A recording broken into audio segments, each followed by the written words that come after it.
My name is Nathan Brooks. I'm 33 years old. 5 years ago, I walked away from a six-figure corporate job. According to my family, that was the dumbest decision anyone in our family had ever made. My father called me irresponsible. My mother cried for weeks. My younger sister Emily told everyone I had thrown my future away. Nobody asked why I left. Nobody cared that I spent 12 years building other people's companies while watching them become millionaires. They only cared that I had given up a paycheck. So I disappeared. I rented a tiny apartment, sold my luxury car, started driving an old pickup truck, worked 18-hour days building a software company from scratch. For 3 years, I earned almost nothing. There were months when instant noodles were dinner 5 nights a week. I missed birthdays, skipped vacations, lost friends, but I never quit because I wasn't chasing comfort. I was chasing freedom. Meanwhile, my sister Emily became the family's golden child. She worked in marketing, married into one of the wealthiest construction families in the state. Her fiancé, Brandon Collins, loved expensive watches almost as much as he loved talking about them. Every family gathering became another opportunity to compare me to them. Look at Brandon's new Mercedes. Emily just bought another vacation home. When are you going to grow up, Nathan? Eventually, I stopped answering, because arguing with people who had already judged you was like shouting into the wind. Then, one Tuesday afternoon, my phone rang. It was my mother. Nathan, Emily's engagement celebration is Saturday. You need to come. I smiled slightly. I wasn't invited. There was a long silence. Then she sighed. You are now. Before hanging up, she added one sentence. And please, wear something respectable. I laughed after the call ended. Not because it was funny, because nothing had changed. To them, I was still the embarrassing son. Saturday arrived. The engagement party was held inside the Grand Crescent Hotel. Crystal chandeliers hung from the ceiling. Luxury cars filled the parking lot. Champagne glasses sparkled under golden lights. The place looked more like a movie premiere than a family celebration. I parked my dusty pickup truck near the back. As I climbed out, I noticed several guests staring at it. One man even laughed. I ignored him. Inside, a violin quartet played softly, while waiters carried silver trays filled with expensive appetizers. Emily spotted me almost immediately. Instead of walking over, she grabbed a microphone. Ladies and gentlemen, I'd like everyone to meet my big brother. Every head turned toward me. She smiled. This is Nathan, the man who quit a 6-figure career because he thought starting a tiny software company sounded easier. The room burst into laughter. Even strangers laughed. Brandon wrapped his arm around Emily. And after 5 years, he still drives that pickup outside. More laughter. My mother covered her mouth, trying not to smile. My father looked down at his drink. Not because he disagreed, because he didn't want to look guilty. Emily continued. If anyone here wants business advice, don't ask Nathan. The crowd laughed even harder. I simply smiled. Congratulations on your engagement. That confused everyone. They expected anger, embarrassment, maybe even tears. Instead, I walked toward the refreshment table and poured myself a glass of water. Brandon followed me. So, he smirked. Still renting? Yes. No house? No. No sports car? No. He laughed loudly enough for nearby guests to hear. Sounds like entrepreneurship is going great. I looked directly at him. It depends how you measure success. He grinned. I measure it by results. So do I. For a second, his smile disappeared. Then Emily walked over. You know what I admire about Nathan? She asked the crowd. He never lets failure destroy his confidence. Everyone laughed again. I didn't respond because I had learned something years earlier.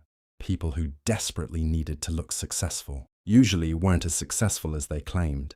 Dinner was announced. Everyone took their seats. The head table sat near a massive stage decorated with flowers and golden lights. Emily and Brandon occupied the center.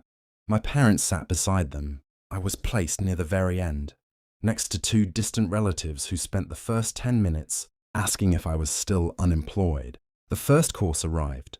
Conversation revolved around Brandon's business, his father's construction empire, their luxury vacations, their future mansion. Not once Did anyone ask what I had been doing these past 5 years? Halfway through dinner, Brandon's father suddenly stood up. He tapped his glass. I have wonderful news. The biggest private investor in the state accepted our invitation tonight. The ballroom immediately buzzed with excitement. People whispered excitedly, "No way! He's actually coming?" Emily nearly screamed. If Brandon impresses him, our future company could double overnight. Brandon straightened his tie. This could change everything. 10 minutes later, the ballroom doors opened. The hotel manager hurried inside. Everyone turned toward the entrance. A tall, silver-haired man wearing a navy suit walked calmly into the room. His name was Richard Lawson, one of the country's most respected investors, the man every entrepreneur dreamed of meeting. Emily rushed forward. Brandon followed beside her. His father smiled confidently. Every guest expected Richard Lawson to greet the future business partners first. Instead, Richard stopped walking, looked across the ballroom, smiled warmly, then ignored everyone standing in front of him, and walked straight toward me. The ballroom became completely silent. More than 200 guests watched as Richard Lawson ignored Emily, Brandon, and Brandon's father. Instead, he stopped directly in front of me. For a second, nobody spoke. Then something happened that none of them expected. Richard smiled broadly. "Nathan Brooks, I've been looking for you." I stood up and shook his hand. "Good to see you again, Richard." His laugh echoed across the room. "Again?" "My friend, we've spoken almost every week for the last 3 years." Every face around us froze. Emily blinked. Brandon looked confused. My father slowly lowered his wine glass. Richard turned toward everyone. "You must be Nathan's family." Emily forced a smile. "Yes, I'm his sister." Richard nodded politely. "You should be very proud. Your brother is one of the smartest entrepreneurs I've met in the last decade." Nobody moved. Emily actually laughed. "I think you've mistaken him for someone else. He runs a tiny startup." Richard looked genuinely surprised. "Tiny?" He smiled. "I invested $12 million into that tiny startup 8 months ago." The room exploded into whispers. 12 million? No way. Did he just say 12 million? Brandon's father nearly dropped his fork. Emily stared at me. "You never told us," I calmly answered. "You never asked." Silence. Richard continued. "Nathan refused to spend money on luxury. He insisted every dollar should go back into building the company. I've tried convincing him to buy a nicer car. He always says, 'A car doesn't build software.'" Several guests chuckled, but this time, nobody was laughing at me. Richard looked around the room. "I actually came tonight because Nathan told me his sister was getting engaged. I wanted to congratulate the family that raised such an extraordinary man." I noticed my mother's eyes filling with tears. Not from pride, from embarrassment. Because for years, she had introduced me as the family's disappointment. Brandon suddenly stepped forward. "So, you own a software company?" I nodded. "Yes." "What does it do?" "We develop cybersecurity systems for hospitals and financial institutions," Richard interrupted. "And they're currently negotiating contracts in 3 countries. The whispers grew louder. Brandon swallowed. Emily's confident smile had completely disappeared. Trying to recover, she laughed nervously. "Well, I'm glad things finally worked out." I looked at her quietly. "They worked out a long time ago. I just stopped trying to convince people." That sentence hit harder than any insult ever could. Just then, the hotel manager approached our table. "Mr. Brooks, our private executive dining room is ready." He looked at Richard. "Your table has been prepared." Richard smiled. "Excellent." Then he turned toward me. "I was hoping you'd join me. And of course, your family is welcome too." Emily's face immediately brightened. Brandon adjusted his jacket. His father almost stood before Richard finished speaking. Then Richard added, "Actually, I meant Nathan's guests." I looked around the table. My parents, Emily, Brandon, none of them had treated me with respect all evening. Instead, I looked toward the back of the ballroom. An elderly hotel employee was quietly clearing empty plates. He had smiled at me when I arrived, because he recognized me from years ago. His name was Mr. Harris. I walked over to him. "Mr. Harris, would you and your wife join us for dinner?" The old man looked shocked. "Sir, I work here." "So?" You deserve dinner too. His eyes became watery. Richard smiled proudly. That's exactly why I invested in Nathan. He never forgets people. The entire ballroom watched as I invited the hotel employee instead of my own family. Emily whispered angrily. You're embarrassing us. I calmly looked at her. No, Emily. You've been doing that yourself all night. Nobody spoke. Richard turned to Brandon's father. I've spent 20 years investing in businesses. I've learned one lesson. I never partner with people who disrespect others. Brandon's father suddenly looked nervous.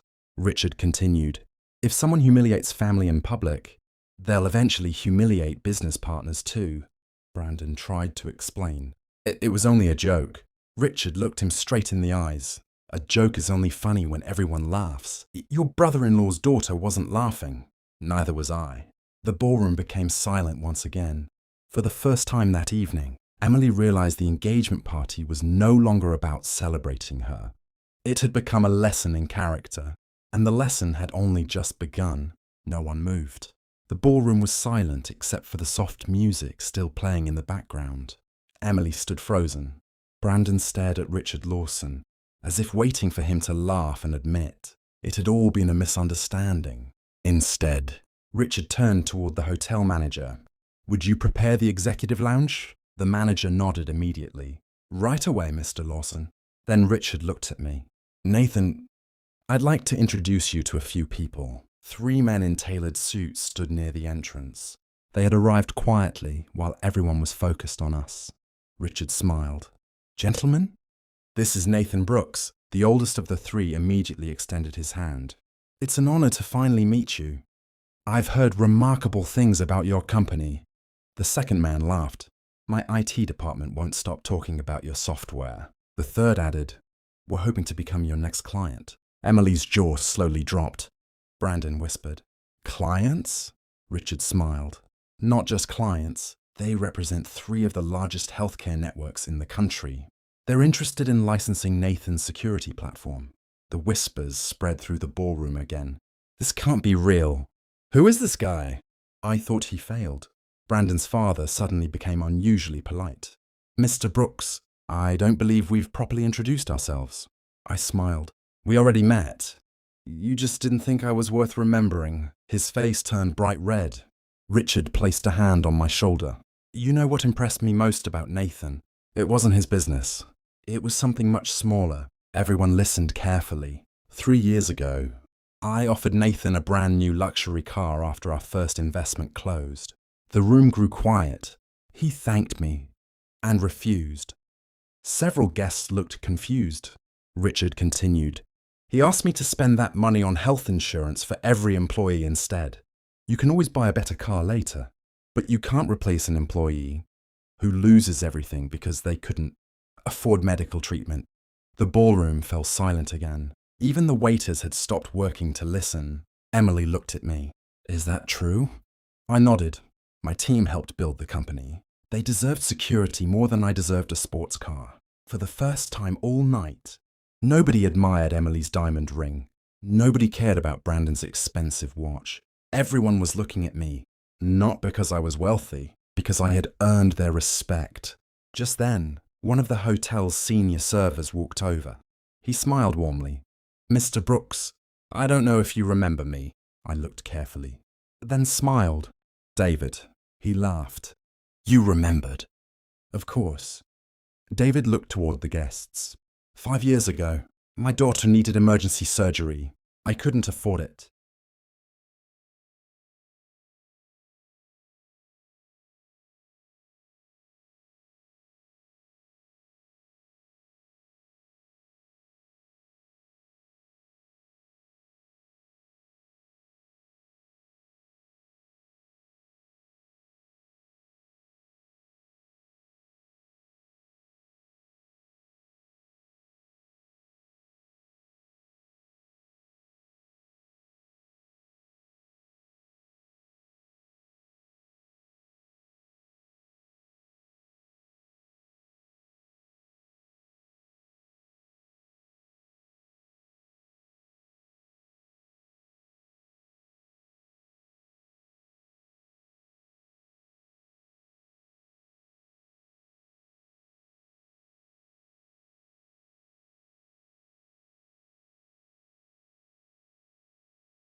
She slowly removed the microphone from the stage, looked at every guest, then spoke. I owe my brother an apology.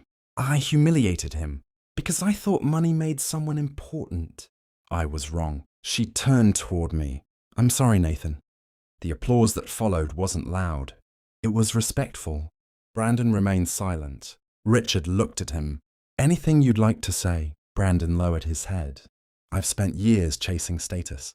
I forgot how to respect people. He walked toward me. I'm sorry. I don't expect forgiveness. I just wanted to say it. I shook his hand. Then learn from tonight. That's enough. Richard checked his watch. I almost forgot. He smiled. I actually brought something for Nathan. The hotel manager wheeled out a small covered display. Richard removed the cloth. Underneath sat a simple wooden plaque. Not gold.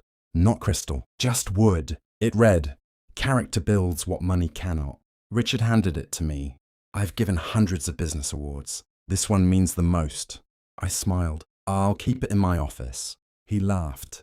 I know you will. As dinner came to an end, guests began leaving. Many stopped to shake my hand. Not because I had become rich, because they finally understood the kind of man I was. One elderly woman smiled. Young man, my husband used to say, kindness earns interest forever. I think he would have liked you. I thanked her. Outside the hotel, the cool evening air felt peaceful. Emily walked beside me. Can we start over? I smiled. We can't change yesterday, but we can choose tomorrow. She nodded. I'd like that. A few moments later, Richard joined me near my old pickup truck. He looked at it and laughed. You still haven't replaced it? I smiled. It still gets me where I need to go. He shook his head. I knew you'd say that. Then he handed me an envelope. Inside was a photograph. It showed our tiny office. Just 5 employees, broken desks, second-hand computers, and 2 dreams bigger than the building. Written on the back were 7 words. Never let success make you forget this. I folded the picture carefully. I never will. As I drove home, I realized something. The greatest revenge wasn't making my family feel ashamed. It wasn't proving them wrong.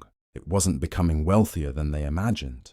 The greatest revenge was becoming the kind of man my younger self would have been proud of. Because money impresses people, but character changes them. And sometimes, the richest person in the room is the one who never needs anyone to know it. Never judge someone by their car, clothes, or bank account. The people who speak the least about success are often the ones quietly building a life worth admiring.